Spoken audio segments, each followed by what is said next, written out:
Et nous sommes repartis. Aujourd'hui, on va parler de l'avenir du marketing et de la vente. Comment vendre et marketer vos produits et services dans le monde d'aujourd'hui. Un monde de plus en plus méfiant, un monde de plus en plus concurrentiel, un monde où vous avez remarqué que entre la concurrence, la méfiance du marché, le fait que tout le monde, on aurait dit que tout le monde fait un petit peu la même chose, comment réussir à s'en sortir? En voilà une réelle question et du coup, aujourd'hui, j'ai envie de le faire à la cool. Donc je vous préviens que c'est pas forcément le plus structuré du monde dans ce message, je vais pas être le plus structuré du monde. Je vais pas non plus avoir forcément toutes les réponses, mais je vais vous pousser à vous poser aussi les bonnes questions parce que c'est mon rôle. Il faut savoir que moi, en tant qu'entrepreneur, depuis 2008-2009, où j'ai créé ma première boîte pendant que j'étais étudiant, j'ai été amené à justement voir l'évolution des marchés, l'évolution du marketing et faire passer de consultant marketing à moi-même entrepreneur et aujourd'hui accompagner et mentorer des entrepreneurs, des indépendants, les coacher, les aider à développer justement leur clientèle, leur business et je vois les coulisses de ce qui se passe. Et je sais que beaucoup d'entre eux me disent mais est-ce que je suis obligé de faire du Instagram, du TikTok, aller sur tous les réseaux, faire des vidéos sur YouTube parce que je vois tous les gens qui disent il faut aller sur telle plateforme, faut faire ci, faut faire ça. Et je sais qu'on peut vite s'y perdre. Je vais vous dire ce que je pense de tout ça. Également du fait qu'on soit aussi dans une période particulière entre l'aspect un peu ambiance de crise, ambiance aussi de méfiance du marché où vous avez peut-être vu souvent des publicités. Vous voyez beaucoup de gens qui vous font des publicités sur leur dernière méthode de marketing pour devenir riche ou pour avoir un maximum de clients et vous vous dites mais est-ce que ça marche? Est-ce que c'est le meilleur truc? Est-ce que c'est vers ça que je dois aller? Pour ça, je vais commencer par un exemple très simple. Je vais vous donner un exemple qui va être très parlant pour vous. Vous allez comprendre tout de suite où je veux en venir. Quand vous allez courir et que vous voulez vous mettre à la course à pied, vous voulez courir en marathon ou peu importe, juste vous entraîner à la course. Qu'est-ce qui se passe? Vous allez devoir, premier temps, peut-être acheter des chaussures pour pouvoir aller courir. Et ce que vous allez faire, c'est quand vous allez aller acheter des chaussures, vous allez dans les magasins de chaussures. Et quand vous allez aller dans ces magasins de chaussures, les personnes qui sont là sont des vendeurs de chaussures qui vont vous vendre les meilleures chaussures et les chaussures souvent parfois un petit peu les plus chères, dernier cri, qui sont les dernières à la mode, parfaites pour courir. Avec ces chaussures-là, vous allez vous sentir bien, vous n'aurez pas d'ampoule, etc. Mais est-ce que juste avec des bonnes chaussures, ça vous suffira pour bien courir? Je pense que la réponse, elle est assez évidente. Vous comprenez et vous savez que c'est pas uniquement les chaussures qui font que vous allez être un bon coureur. Pour être un bon coureur, il faut s'entraîner. Il faut avoir de l'endurance, une bonne posture, une bonne cadence, comprendre son rythme de course, aller s'entraîner, faire des sorties, etc. Les chaussures vont jouer, mais la chaussure est juste un outil. Vous pouvez avoir les meilleures chaussures du monde, si vous êtes essoufflé au bout de 3 km, c'est pas comme ça que vous allez devenir un bon coureur. Pourquoi je vous dis ça? Quand quelqu'un vous vend une méthode sur WhatsApp, une méthode sur Instagram, une méthode sur YouTube, comme le vendeur de chaussures, ils vous vendent l'outil, ils vous vendent la chaussure. Mais à quel moment quelqu'un s'est vraiment penché sur votre cas? À quel moment quelqu'un s'est vraiment penché sur votre business, vos valeurs, votre éthique? Il y a un chien en plein milieu de la route, là j'ai failli l'écraser, bon je passais à côté, heureusement je l'ai vu depuis longtemps. Bon ça va, il a l'air un peu perdu le pauvre. Voilà, parenthèse, les aléas du presque direct. En tout cas, ce qui se passe c'est que forcément vous allez vous retrouver toujours avec des gens qui vont vous refourguer leur truc parce que c'est ceux qui vantent. Oui, c'est logique. Est-ce qu'on peut leur en vouloir? Non, c'est comme ça, c'est le game. Maintenant, vous, si vous voulez apprendre à faire du marketing et à vendre et faire plus de ventes, c'est pas juste les chaussures, donc c'est pas juste l'outil. Vous avez besoin de comprendre la psychologie humaine, comment communiquer, qu'est-ce qui fait que quelqu'un va acheter un produit et il faut aussi que quelqu'un se penche enfin sur le cas de quelles sont vos valeurs, quelle est la vision de votre business, quelle est la mission de votre business, c'est qui votre clientèle et là, à partir de ça, on peut déterminer quel va être l'outil le plus pertinent. Comment on va déterminer quelles sont les bonnes chaussures par rapport à est-ce que vous allez faire du trek, est-ce que vous allez courir sur quel type de surface, à quel moment, à quel rythme, etc. Ça, c'est des trucs importants. Et ça, trop souvent, on l'oublie. On oublie ce qu'on appelle les fondamentaux. C'est-à-dire que dans le monde dans lequel on est, quand il y en a qui vous disent « ouais, tel truc est mort, l'emailing est mort, Facebook est mort, la publicité est morte, ceci est mort. Et puis 3 mois après, ils vous sortent le nouveau truc, et puis 3 mois après, le truc il est mort. Ben en fait, ça n'a pas de sens parce que la psychologie humaine, l'humain, il est le même depuis des siècles. Après, maintenant, ses usages ont changé et ce qu'on appelle la maturité d'un marché a changé. Si vous êtes, et je pense que beaucoup d'entre vous qui me suivez êtes sur des marchés, notamment dans le domaine de la transmission d'expertise. Coaching, thérapie, formation, consulting, infoprenariat, etc. dont beaucoup ont des business aussi qui sont vraiment très concurrentiels. Les dernières années, oui, j'ai remarqué, j'ai vu qu'il y a beaucoup de concurrence qui est arrivée. Quand j'étais là, il y avait beaucoup moins de concurrents. Et maintenant, qui dit beaucoup plus de concurrence, dit beaucoup moins de portes à l'entrée. Tout le monde peut se lancer, faire des vidéos, vous balancer des pubs comme vous voyez. Mais derrière, il faut délivrer. Derrière, il faut se différencier. Derrière, il faut durer sur le long terme. Et ça, comment ça va se faire ? Ben en fait, ça va répondre à un autre problème actuel. C'est la loi des 90-10. On est en ce moment sur une logique de 90% de marketing et 10% de délivrabilité. Écoutez bien ça. 90% de marketing, ce qui veut dire que beaucoup investissent à mort sur leur image, le marketing, être visible, à faire plein de vues, balancer de la pub et tout.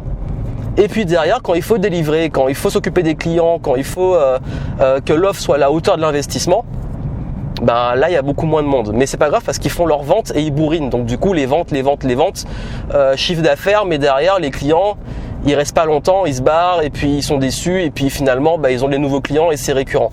Mais le gros problème de ça, c'est que, et ça se voit maintenant, on en parle maintenant, c'est que ça peut détruire un marché. C'est exactement le même concept que le gros chalutier qui racle les fonds, qui détruit l'écosystème.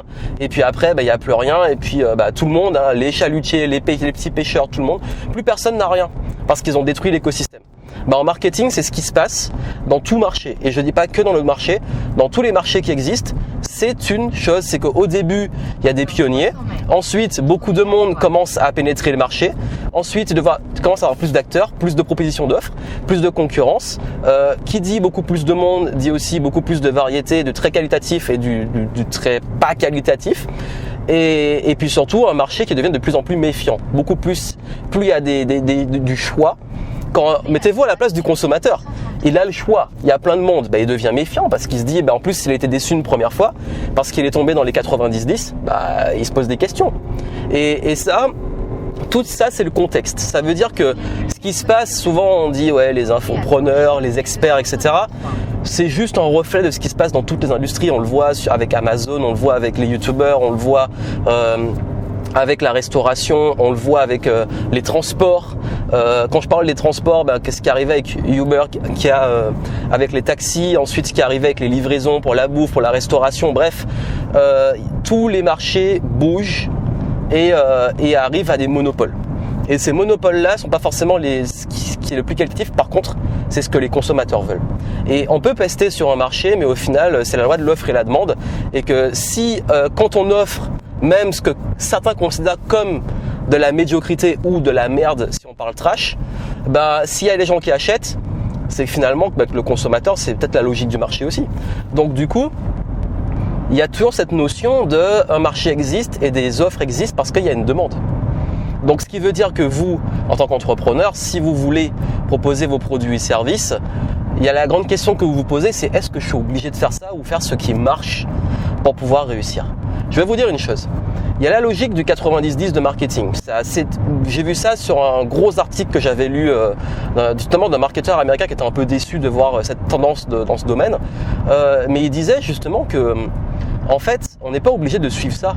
Ça veut dire que vous, ce qui compte le plus en tant qu'entrepreneur, ce qui est le plus important pour vous, il y a des gens qui sont là, oui, ils veulent juste faire de la thune, ils veulent juste s'en foutre plein les poches et c'est juste ça. Ils n'ont pas forcément envie d'aider leurs clients et ça marche. Ok, mais vous, si c'est ça que vous voulez faire, faites-le, je suis pas là pour juger. Maintenant, si vous avez vraiment envie d'impacter, vous avez vraiment envie de toucher une clientèle que vous allez aider, vous avez vraiment envie d'apporter une valeur sur un marché, est-ce que c'est ces clientèles-là que vous ciblez ? Qui préfèrent ces produits-là? Est-ce que quand vous faites, par exemple, si vous êtes restaurateur, vous faites vraiment des aliments ultra qualitatifs de région, qui sont locaux, vous encouragez l'économie locale, vous faites de la cuisine bio, vous faites des choses très très très bonnes et que vous commencez à dire mais je suis en concurrence avec McDonald's. Mais est-ce que vous ciblez les consommateurs de McDonald's? C'est ça la question à vous poser aussi. Donc maintenant, il faut être au clair quand vous faites du marketing, c'est qui que vous voulez aider, c'est quoi votre mission, et puis surtout, c'est quoi vos valeurs. Ça, c'est la première chose qu'on oublie trop souvent, vos valeurs. Qu'est-ce qui est important pour vous? Qui vous voulez aider? Comment? Quelles valeurs vous voulez apporter? C'est ce qui compte le plus. Et ces clients-là, vous allez les trouver. Après, peut-être que vous dites, mais est-ce qu'il y a assez de ces gens-là qui existent? Il faut aller les chercher, il faut aller chercher cette clientèle, il faut aller expérimenter. Et quand vous dites, est-ce qu'il faut que je fasse ça, est-ce qu'il faut que je fasse ça, est-ce qu'il faut que je fasse ça, vous n'êtes pas obligé de tout faire pour réussir. Il n'y a aucune obligation. La seule chose que vous devez faire, c'est rendre vos produits qualitatifs, parce que la qualité ne suffit pas, connus. Donc vous devez communiquer, vous devez les rendre visibles. Et pour communiquer et les rendre visibles, il faut comprendre ce que j'ai dit avant, qui est la psychologie humaine, qui est que pourquoi les gens achètent? Parce qu'il y a un besoin, parce qu'ils ont un problème et qu'ils vont chercher la solution idéale pour eux. Mais qu'est-ce qu'ils vont acheter aussi? Ils ne vont pas acheter que la solution au problème. Sur un marché qui est très concurrentiel, ils vont acheter aussi votre marque. Ils vont acheter la confiance que vous avez avec eux. Et oui, vous, la dernière fois que vous avez acheté des choses qui comptaient vraiment pour vous, vous l'avez acheté parce que juste ça pouvait résoudre votre problème, ou vous avez cherché à acheter quelque chose parce que la marque a créé quelque chose au fond de vous. Et je ne parle pas des produits de première nécessité ou les produits où on s'en fout. On achète, je sais pas, le papier toilette, les choses comme ça. Quoi qu'il y en a qui aiment bien les bonnes marques et tout. Comme quoi, il y a ça partout. Mais je veux dire là vraiment, si on est dans les logiques des marchés où il y a un choix qui est basé sur la confiance et le rapport que vous avez avec la marque ou la personne, vous vous rendez compte que bien souvent vous achetez aussi une marque. Et une marque, c'est quoi? C'est une histoire, c'est une personnalité, c'est des valeurs, c'est une communauté. Donc vous, en tant qu'entrepreneur, votre histoire, vos valeurs, votre communauté, votre énergie, c'est ça que vos clients achètent. Donc plutôt que de chercher ce qui va marcher en termes d'outils, de tactiques, d'aller courir avec les dernières chaussures à la mode, mais c'est quoi votre objectif réel? C'est qui que vous servez? C'est quoi la mission que vous nourrissez? Et c'est là que les bonnes choses vont venir. Quand je vous dis que j'accompagne les entrepreneurs depuis très très très longtemps, et je me suis bien rendu compte de ça en fait, notamment dans l'académie Écosystème Game Entrepreneur. J'accompagne des personnes qui se lancent. Et beaucoup de ceux qui se lancent, et j'accompagne aussi les personnes qui sont déjà en activité à optimiser leur business, automatiser, etc. Si je parle de ceux qui se lancent, il y a un truc qu'ils font très souvent et qui les bloque, c'est qu'ils se comparent beaucoup aux autres et ils disent mais un tel il fait ça, un tel il fait ça, est-ce qu'il faut que je fasse ça? Et puis même, ils voient que ce que moi je fais et ils disent si Johan fait ça, je dois le faire. Sauf que c'est comme vouloir courir avant de savoir marcher. Ou comme vouloir courir un marathon avant de savoir courir. Avoir les dernières chaussures avant de savoir déjà avoir les bases de la course. Comment savoir courir? Et je vais garder cette métaphore. Il faut que quelqu'un regarde votre posture, votre morphologie, vos objectifs de course. Est-ce que vous visez des longues distances, etc. Et tout ça pour corriger votre course, pour vous adapter, pour vous entraîner, pour vous donner des feedbacks et adapter les bonnes chaussures. Et c'est comme ça que vous allez pouvoir devenir un bon coureur. Le marketing, c'est exactement pareil. Ça veut dire que la communication, la vente, le marketing, c'est vraiment des choses qui partent avant tout de vous, de votre marque, de votre boîte. Il n'y a pas une meilleure méthode qu'une autre. La meilleure méthode, c'est celle qui est en cohérence. Il y a une question de cohérence et ça, c'est très important. Vous pouvez copier, c'est ça que beaucoup peuvent, vous pouvez copier la même chose qu'un autre et pour vous, ça ne va pas marcher. Et c'est d'ailleurs pour ça que quand j'écoute des marketeurs, parce que j'en discute avec beaucoup d'autres, parfois au travers de mastermind, de rencontres, etc., ils me disent, moi, ça marche pas, alors que moi, ça marche. Ou moi, je fais des choses qui cartonnent et eux, ils le font, ça marche pas pour eux. Ouais. Et puis, il faut pas oublier les objectifs. Vous faites ça pour avoir des vues, pour avoir juste des likes ou pour avoir de l'argent. Parce que pour faire tourner une boîte, il faut de l'argent. Quand on fait de la visibilité, c'est important, mais vous savez, je vais vous dire un truc, je suis très honnête dessus. C'est plus facile pour moi de gagner 10 000 euros que de faire 10 000 vues. Vraiment. C'est plus facile pour moi de gagner 10 000 euros que de faire 10 000 vues. C'est plus facile pour moi de gagner 100 000 euros que de faire 100 000 vues. Parce que mon métier, moi, c'est la vente et le marketing et le business. C'est d'avoir des clients qui paient. C'est pas juste d'avoir des likes et des vues. Si les likes et les vues vont convertir sur des ventes, je vais utiliser la stratégie. Mais ma finalité, c'est pas les vues. Donc quand vous cherchez absolument à faire du contenu pour avoir des likes, pour que ça gonfle votre ego, pour la gloire, etc., ça peut être l'objectif. Mais il faut pas oublier que derrière, il y a un modèle économique, il y a une façon de gagner de l'argent. Dans mon cas, mes vidéos font pas beaucoup de vues, mais dans ces vues-là, il suffit qu'on ait, par exemple, supposons si je fais 100 vues, un client qui achète un de mes programmes à 1 000 euros, un client. Pour 100 vues, j'ai gagné 1000 euros. Si j'étais youtubeur et que je gagnais sur la publicité, pour gagner ces 1000 euros, il faudrait que je fasse quoi? Je sais même pas en fait. Il faudrait que je fasse 1 million de vues, je crois. Je sais même plus, c'est même ridicule maintenant parce que ça marche plus du tout comme avant la publicité. Donc ce qui veut dire que mon modèle économique n'est pas du tout le même. Moi, c'est pas basé sur juste la visibilité. Et d'ailleurs, quand je reviens sur le truc du marketing 90-10, ben, si votre but c'est d'investir tout juste sur du marketing, ben, parfois ça peut être aussi limité. Parce qu'il y a un truc qui est triste, et je dis pas ça parce qu'on voit beaucoup maintenant des gens qui font des pubs aussi pour démonter les concurrents, pour dire ça c'est nul ou ils vont dire de faire ça. Moi je suis pas comme ça en fait, j'ai pas envie d'entrer dans ça. Par contre je veux dire un truc, des coulisses, c'est que je suis attristé de voir que beaucoup trop, c'est pas tous, je dirais pas tous, mais beaucoup trop, voire la majorité de ceux qui ont une énorme audience sont pas ceux qui délivrent le plus de qualité. Mais ça revient sur ce que j'ai dit avant, l'offre et la demande. Est-ce que ce qui est populaire est ce qui est le plus qualitatif? Regardez le top musical actuel.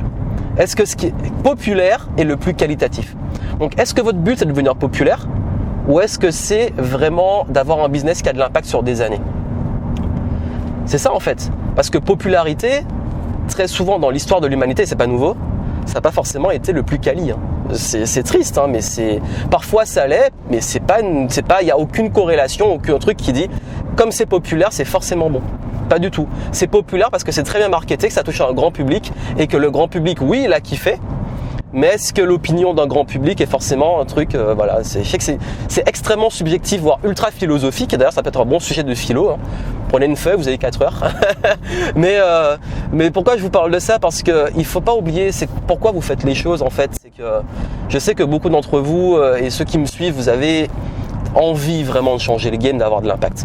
Moi aussi, c'est mon cas. J'ai envie d'avoir de l'impact. Oui, faire plus de vues, toucher plus de monde, ça aura de l'impact. Mais ce que je fais n'a pas vocation à être populaire. J'ai fait des vidéos qui sont populaires. J'ai des vidéos à 100 000, 200 000, 300 000, 400 000, 500 000 vues. Mais c'est pas celles qui me rapportent le plus d'argent, clairement.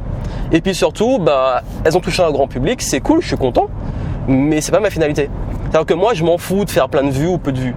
Par contre, je vais moins m'en foutre de voir mes résultats de mon business, est-ce qu'ils tournent bien. Donc, chacun ses objectifs. Et puis aussi, moi, je suis bien quand mes clients me disent j'ai eu des résultats et je progresse. Un commentaire d'un étranger qui vient me dire qu'il aime ma vidéo ou pas, ok, c'est cool. Mais moi, ce qui compte, c'est que le vrai impact, je sais qu'il va se faire dans la valeur que je délivre vraiment. Et encore au-delà de ça, je contrôle pas tout. Donc vous, n'oubliez pas pourquoi vous faites les choses vraiment. Et puis à l'heure actuelle, je vais revenir sur ce qui marche et ce qui marche pas.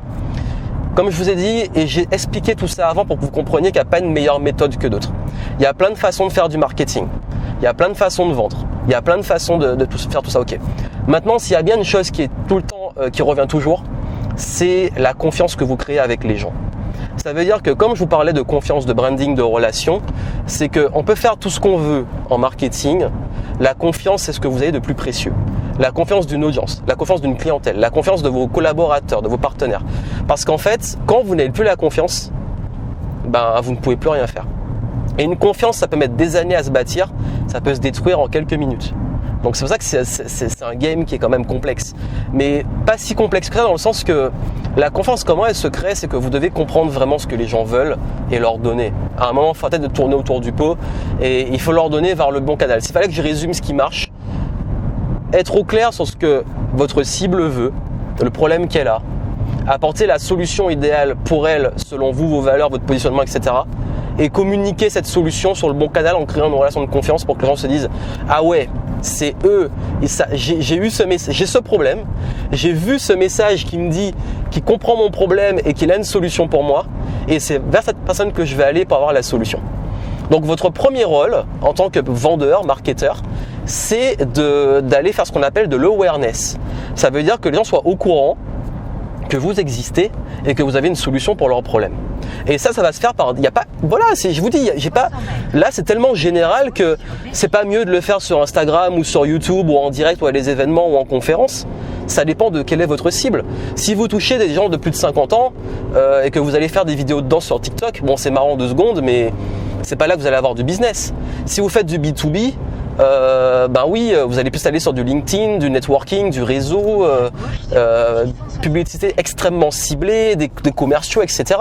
Si vous touchez une population relativement jeune et très active, entre 20 et 30 ans, vous allez aller, oui, sur Instagram, oui, sur les réseaux où ils sont le plus présents en ce moment, mais ça va peut-être changer après. Donc encore une fois, cohérence. Donc ce qui marche le mieux, c'est aussi d'être à la bonne place. Vous savez, il y a toujours... quand on parle de business, il y a un truc qu'on apprend dans les écoles de marketing, parce que j'ai fait une école de commerce et j'ai appris ça. Bon, c'est un peu démodé, mais il y a les 4 P, et dans les P, bon, je crois que j'ai oublié mes cours. Comme quoi, c'est pas un truc que j'utilise le plus. Il y a prix, il y a positionnement, je crois, il y a place. Je sais plus, c'est 3P ou 4P. Bref, le gars qui se grille tout seul. Non, vraiment, j'aime pas ces trucs théoriques. Par contre, il y a un truc qui est place. Place, ça veut dire quoi? Ça veut dire l'endroit où, enfin, c'est place en anglais, c'est l'endroit où vous allez communiquer. Donc forcément, il faut être à l'endroit où vos clients sont, sinon c'est pas cohérent. Donc vraiment, ce que vous devez retenir ici, et ce que je veux vous dire, c'est que le marketing, oui, il évolue, mais la psychologie humaine n'évolue pas. Et que votre priorité, c'est de comprendre les leviers de la psychologie de la vente, de comprendre ce qui fait que des personnes vont avoir de la confiance dans ce que vous proposez, en vous, en votre marque, en votre énergie, etc. Et aussi, via cette confiance, de créer cette relation, cette conversation, et via cette relation, ensuite vendre. Le but, c'est pas d'aller refourguer votre truc, ou de faire culpabiliser les gens, ou de leur balancer des trucs à la figure, ou de les harceler. D'ailleurs, il y a ce truc à l'heure actuelle, où les gens harcèlent beaucoup. Ils se disent mais mes clients ils ouvrent plus mes emails ou mes prospects ouvrent mes emails. Donc s'ils ouvrent plus les emails, ça veut dire qu'il faut que j'aille sur telle plateforme. Bah ça c'est un très mauvais mindset parce que si les gens à chaque fois vous vous dites que vous perdez leur attention et vous cherchez à la capter, à la forcer, bah c'est que vous n'êtes pas sur la bonne chose. La bonne façon de capter l'attention, ben c'est de la mériter. Donc d'apporter de la valeur et faire en sorte que cette attention, les gens aient envie de vous la donner. La meilleure attention du monde, c'est que les gens, peu importe la plateforme où vous êtes, ils vont vous suivre parce qu'ils vous apprécient, parce qu'ils aiment ce que vous faites, parce qu'ils ont confiance en vous. Ça, c'est ce qui est le plus important. Donc retenez ça en fait, c'est que les relations humaines, c'est un truc qu'il y aura toujours, qu'il y a toujours eu. Et le marketing, c'est juste différentes formes de créer des relations et de communiquer pour créer ces relations. Et quel que soit le temps, le moment, le contexte dans lequel ça va se faire, ces relations vont toujours se faire dans ce cadre-là. Ce qui veut dire que vous, aujourd'hui, avant de vous demander mais qu'est-ce qui marche, où je dois aller, etc., demandez-vous c'est qui ma cible, qu'est-ce que je veux proposer, quelles sont mes valeurs, où ils sont, et comment je peux créer cette conversation, cette relation avec eux. Et autour, vous allez créer tout ça. Et la stratégie marketing part de là. Donc là, je viens d'arriver. Ce que je vais faire, je vais prendre mon téléphone et finir cette vidéo en vous disant que c'est la philosophie que j'ai aujourd'hui parce que je suis dans un écosystème, faut le dire, où il y a beaucoup de personnes qui racontent beaucoup de choses, qui sont souvent des vendeurs de chaussures, comme je l'ai dit, qui ont toujours une nouvelle méthode à la mode ou un truc miracle qui a mieux marché que les autres, ou parce que les autres ils disent ça, c'est pas bon. C'est pas mon délire. Moi, je veux, et ma façon de travailler, c'est de s'intéresser vraiment aux gens. Qu'est-ce qu'ils veulent créer, aller creuser, pour que la stratégie derrière soit alignée avec ça. Et derrière, oui, c'est pertinent de faire du WhatsApp, on va le faire, c'est pertinent de faire du Instagram, on va le faire, mais on va le faire bien. Parce que si vous allez sur ces réseaux, que vous n'avez pas de message qui est clair, vous n'avez pas d'offre irrésistible, vous n'avez pas de différenciant par rapport aux concurrents, que vous n'avez pas à toucher vraiment votre cible pour avoir leur attention et garder l'attention, ben, ce qui va se passer, c'est que vous allez être une énième personne qui se bat dans un océan rouge sans réussir à sortir du lot. Et pour moi, l'enjeu du marketing de cette époque, il se joue là, sur la confiance, sur la relation et sur la capacité à prendre du recul par rapport à tout ça. Et justement, moi, c'est vraiment la vision que j'ai. Et pour moi, l'avenir va se jouer là, c'est-à-dire que il y a du grand public, il y a des choses qui sont populaires, qui marchent pour le grand public.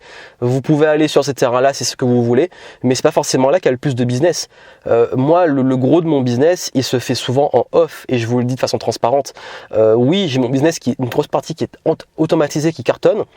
Et pour le coup, c'est un peu plus grand public, mais pas que, parce que je touche beaucoup de multipotentiels de profils atypiques, ce qui fait que c'est pas non plus la masse.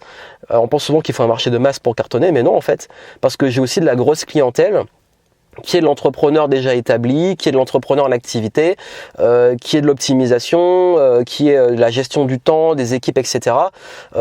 Qui sont souvent parfois aussi des gros contrats ou des choses qui ont beaucoup de valeur, où sur un client, je peux gagner plusieurs milliers, dizaines de milliers d'euros, là où quand on fait de la masse, on va plus tabler sur du volume. Donc vous avez vu, il y a toutes ces choses-là où parfois on se compare, peut-être que vous vous comparez aux mauvaises choses. À un marketing qui est adapté pour notre business, pas forcément pour le vôtre. Donc vous tous qui me demandez souvent, oui mais Johan, est-ce que je dois faire ça, est-ce que c'est ça qui est bon, est-ce que c'est ça qui est mieux que l'autre, etc.